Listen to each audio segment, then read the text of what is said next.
যখনই দেখি তোমার গোসল করা ভেঙে চুরে যায় আমার বুকের খাসা। যখনই দেখি তোমার গোসল করা ভেঙে চুরে যায় আমার বুকের খাসা।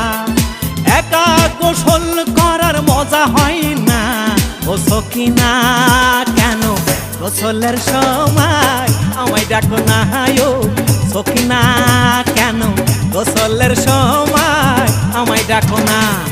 যখনই দেখি তোমার গোসল করা ভেঙে চুরে যায় আমার বুকের খাসা। একা গোসল করার মজা হয় না ও সখিনা, কেন গোসলের সময় আমায় ডাকো না ও সখিনা,